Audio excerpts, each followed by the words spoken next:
Hello students, in this class I am going to discuss about classes. How are we going to write? How are we going to define a class? As you know, class is a template. Class is a template for multiple objects. Class is a template for multiple objects with similar features. Now what is happening over here? We are going to define a class. How now we are entering into programming. That how are we going to program a particular Java program? So when you write a Java program, we have to declare, we have to define a class. Now what is happening here? We are declaring a class with a keyword called class, and it is a keyword. It is a must. When you define a class, you need a keyword called class. Then the name of the class. That is to identify that particular class. It is an identifier.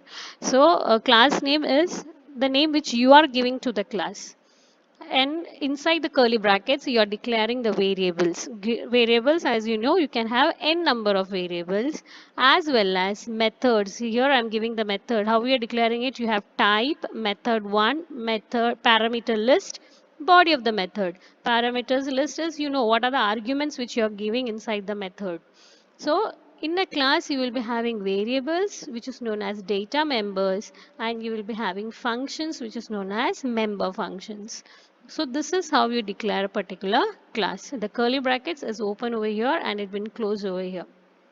So inside this curly body of the class you are writing, you're declaring the variables and the methods. And inside the methods you're writing why are we using this variables. So functionality is been written inside method.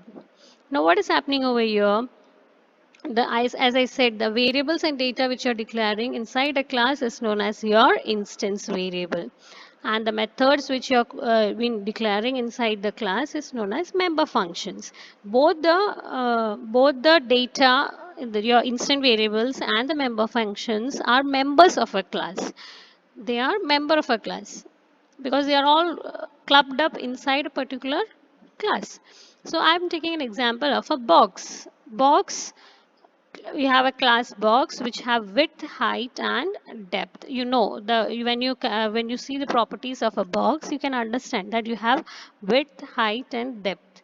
So these three are the properties of a box. Now what is happening over here? I've already defined a class with name box. Now here in the last line you can see box my box is equal to new box of. This is the code when you create a this is a code when you create an object. Now what is happening over here? My box is your object and you are doing a memory allocation over here. Clear? Now what is happening? That is about clear defining. That is about defining a object. How do you define a particular object? Now, every box object will contain its own copies of instant variables. Every box will have its own width, height and depth. It is that, as you know, all boxes are not of same size, isn't it? Some boxes will be small, big, medium and all. So these all have different types of width and height. Every box object will contain its own copies. That is why they are containing their own copies. They are not having the same copies. My box will be having my properties, your box is having your box properties. So box is a class, but the copies which you are having will be different. That is, the values which you are giving will be different.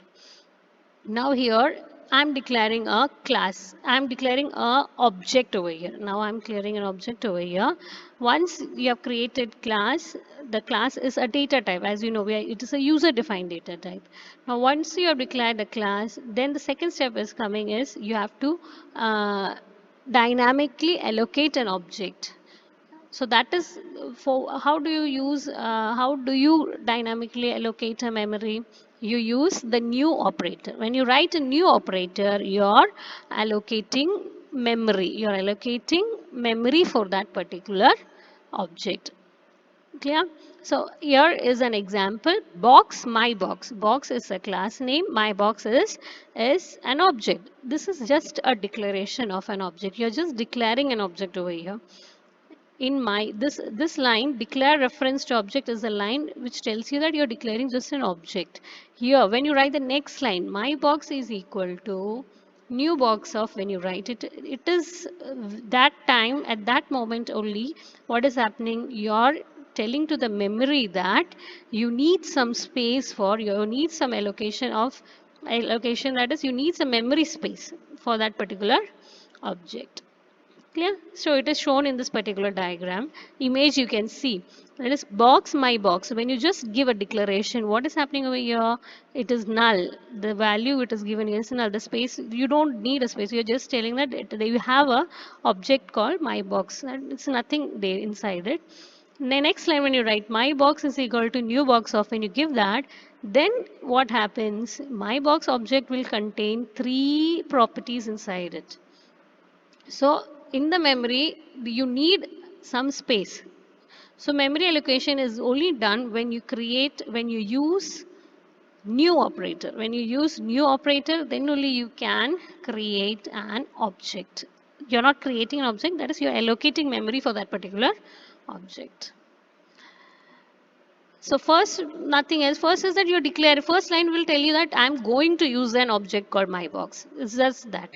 The next line you're telling that you are going to allocate a memory for the object my box. Yeah. Now what is happening here? I'm assigning reference. Now what is here? The next point is assigning object reference variables. So here I have given box b1 is equal to new box of, which is memory allocated to, our memory allocated allocation has been done. B1 is the object. Next is B2 is equal to B1. Now what is happening over here? You are telling that the B1, the whatever memory allocation you have done for the B1, same. The B1 is an is an assignment going over here. So what is happening over here? B2 is referring to the same object as B1. Here B1 is automatically, when you give an equal to sign, you know what is happening. B1 is referring B2. So anything that is any changes you do in B2, it will affect B1, because B1 they are referring B1. So any changes made to the object through B2 will affect the object to which B1 is referring. Here reference is going on. Both the objects are here. What are they doing? They are referring each other. So in case if you make any changes in B2, it will affect the object in B1. Now what is happening over here? Here when you see, you can understand it with the help of a diagram over here. B1 and B2 is accessing the same width and height and depth. Clear? So what is happening here? Now what is happening? They don't have any separate memory allocation. They don't need a separate memory allocation. You have already allocated memory for B1 and B2 is referring that. So automatically what is happening? There is no memory allocation needed. But in case any changes you are making in the reference, when you are making in one object, it has been referred by the other object. So you have to be very careful while giving reference between objects. The next thing is methods in a class. How do you declare a method? What has been happening in a method? What is happening in a method? You are specifying that what is this method for? What is the reason we are creating this method? And it will return some value to you. It will be returning some, that is a function, right? Function will return a value. So here also some value has been returned to you. You're doing a process, you're doing a functionality. Why are we using this data variables? Why are we using this instance variables? We're using instance variables for some reason, right? So some reason you're doing it. For example, if I take it as box, I can make a function called area. You're just finding the area of that particular box. So that is how method means that you're doing some functionalities and you're waiting for response for that particular functionality. Now to access a particular variable, access to access members, that is members of a class, when you want to access class members, Then what you will have to do, you have to use a dot operator. We use a dot operator. So object name dot variable name is equal to value. Object name dot method name comma parameter list, because this object you have, when you create, you have declared an object, now you have allocated memory for that particular object. Now next step comes is why this object will refer a variable of that class. Inside the class you have width, height. What is happening over here? Width, height and depth. Width, height and depth is there. So what is happening inside? You want to access that variable because you have to give some value to it. So when you want to give a value to it, you need to mention that I want the width. You want the width of that particular class. So you want to access that width, height and depth and the methods inside a class. So when you want to access methods or objects, methods or instance variables inside the class, you have to declare an object. You have to declare an object. And here is an example what I'm telling. Here's example. What is happening here? This is a class box. Inside it you have data members with height and depth. Then you have function over here, method. You have a method over here, that is it will return width into height into depth. You don't have any argument list inside it. Next is void set. Void set dim of double W double H double D. Now what is happening here? You are giving the equal to symbol, that the width is equal to the W. Whatever value you are giving to W is given to width. Whatever height you give, that will be given to height. Whatever value you are going to D, that will be given to depth. Clear? Now here is the main part coming. Here is the main. In the above, you have just created a class called box. Now I am creating a class, another class called class box demo 3. Now when you save a particular Java program, the title, that is the notepad, has to be saved as box demo 3.java, because the main is, the void main is here. The void main is inside the class called box demo 3. So when it comes box demo 3, it is a must that you declare the Java program, that is you save that particular notepad as box demo 3. It is not like class box. You are not giving any class name for, you can't give any class name for that particular notepad. You have to give, it is a must that you have to give the name of the class which is having main inside it. So where you're writing main over here, I'm writing box demo 3 over here. So here is the main. Now what is happening over here? Box my box 1 is equal to new box. Now we can understand what is happening over here. I've created an object called my box 1. My box 1 is an object. Here my box 1 is an object. Then new box of, you are allocating memory for, you are giving an memory allocation for box 1. Now what is happening over here? Next line, semicolon. It is next line. You can write it down as it is a document. I've just written it like this. While writing program, you have to write it in a more neat format, more indented format. So box, my box 2 is equal to new box of. Now what is happening? I'm creating another object called my box 2. Now here I'm giving memory allocated. I have allocated a memory for my box 2 also. Then I have a variable double wall, that is volume.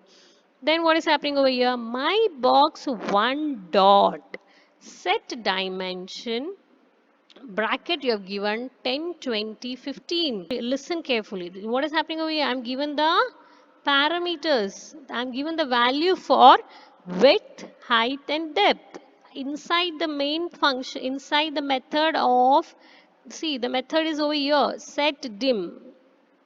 You're calling this method, you're accessing this method with the help of object my box 1. So the first box is having the high double double W is given, double H is given, double D is given. So my W, my H, and my D is 10, 20, 15. Now width I've given inside the in the logic part. I have told that whatever W I'm giving will be the width, whatever H I'm giving is the height, whatever D I'm giving is the depth. So the logic part is whatever argument down you're giving is the height, width, and depth of that particular box. So I think you're clear with it. The another box. So one box is having different value. Another box is having different value. That is 3, 6, and 9. Both are different boxes but having same what we say my box is having same parameters. Yeah, but the value will be different. But the value will be different. My box 1, my box 2, both are different boxes, but they are following a same prototype. That is, they are having the same parameters. But they are different boxes are of different size. So what is happening now? The next point I'm telling is variable. Here I have declared a double wall. Double wall is a variable I've declared. So here also what is happening in wall 1, wall is equal to my box 1 dot volume. So they will calculate. Here what is happening here? My box 1 dot volume is given over here. So what is happening here? I am accessing another method called volume. I'm accessing another method called volume of box by which is referred by an object called my box 1. So they will give you the value 10 into 20 into 15. What is that result coming? That result will be allocated. That result will be assigned to the variable called wall. Now in down what is happening? I'm giving system.out.println. What is happening over here? Now I'm going to print that volume what I've got. Clear? Now down what I've got, down again. So I'm first line, I've printed the value for box 1. In the next line what I'm doing, and I'm again giving another reference like volume my box 2. So what is happening over here? I'm going to find the volume of another box and I am printing it here. System.out.println volume. I am printing that volume. So what is happening? What will be the output? Output will be volume is. You will get the volume of first box. Second one you will be getting the value of second box. Clear? I think you will be you can understand it. It's a very easy logic, very simple program. You can understand that we have created two objects called mybox1, mybox2. Both boxes are following the same prototype. Both are following the same prototype which is given in the class. You are defining the prototype in the class. So to declare, that is to access the members and functions of a class, you have to use a dot operator. So that is why you're giving us my box 1 dot volume, my box 2 dot volume, my box 1 dot set dimension is dim, my box 2 dot set dim. So above you're given the value, down you're printing the volume of it. So this is how you use classes and how do you use a particular class and object. I hope it is clear with you. If there is any doubt, do ask in the Zoom sessions.